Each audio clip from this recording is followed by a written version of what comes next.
Drahí motoveriaci, opäť sa nám podarilo utiecť z liečebne. A dôvod? A tým dôvodom, drahí motoveriaci, je staronová G650 GS.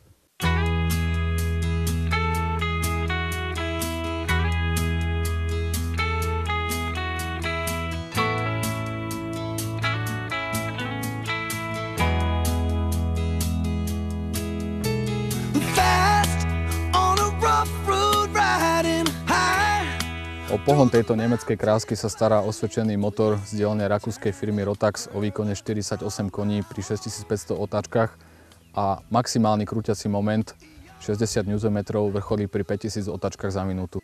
Ak sa rozprávame o jazdných vlastnostiach tohto motocykla, tak sa o nich musíme rozprávať v dvoch rovinách. Prvou rovinou je jazda po polných cestách a inom nespevnenom povrchu, druhou rovinou je jazda po asfaltových cestách. O tlmenie predného kolesa sa stará klasická teleskopická vidlica, ktorej dizajn je z minulého tisícročia. O tlmenie zadného kolesa sa stará centrálny tlmič Sachs, ktorý je na zadnú kyvku umiestnený prepakovaním. Na tomto tlmiči Sachs sa dá nastaviť predpätie pružiny.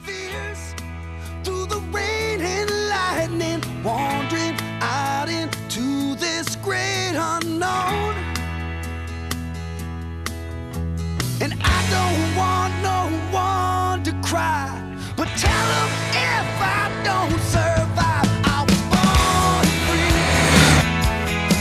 I was born free. I was born free.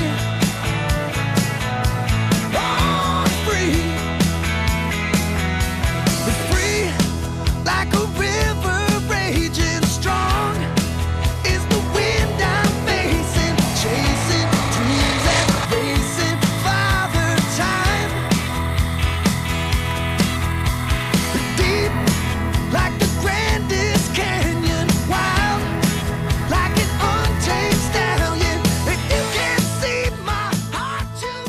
V prednej maske dominuje škúlavý svetlomet, ktorý je charakteristický pre všetky motocykle Rally GS. Napriek tomu, že jeho dizajn je skutočne diskutabilný, bol som veľmi milo prekvapený, ako si toto malé svetielko plní svoju funkciu. Nad svetlometom sa nachádza veterný štítok, ktorý svoju funkciu plní skutočne iba symbolicky a nejaký komfort za jazdy od neho nečakajte, diaľničné presuny nie sú domenou tejto motorky.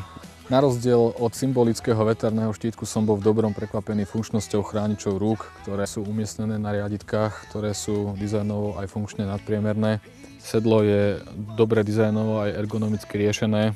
Jeho protišmiková úprava zabezpečuje, že ani pri akcelerácii, ani pri prudkom brzdení sa vaša zadnica nepohne ani smerom vpred, ani smerom vzad.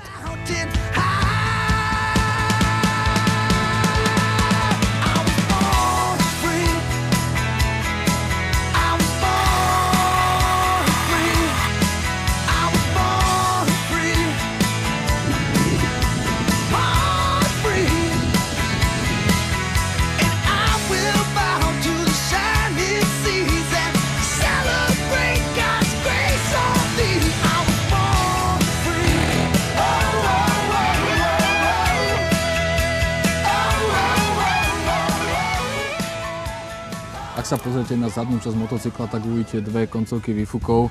Ak by ste však čakali, že výfukové plyny idú z obidvoch strán, tak sa mýlite. Výfukové plyny idú iba z tohto pravého tlmiča a ľavý slúži ako katalizátor.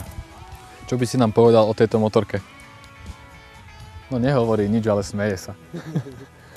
Kokpitu dominuje analogový ukazovateľ rýchlosti a digitálny palubný počítač, na ktorom je integrovaný otáčkomer, za denného svetla veľmi ťažko čitateľný, čo hodnotím ako negatívum. V noci je to trošku lepšie. Ďalším údajom je aktuálny čas, počet prejdených kilometrov a počet kilometrov, ktoré nám počítač počíta, odkedy nám zasvietila kontrolka rezervy. Ďalšiu vec, ktorú si dovolím skritizovať, je nelogické umiestnenie ovládača vyhrievaných rukovetí. Táto vec mala byť integrovaná na ručkách. Pri nočnom presune po diaľnici som šmatral a hľadal správnu polohu. Deto pri vypínači výstražných smeroviek.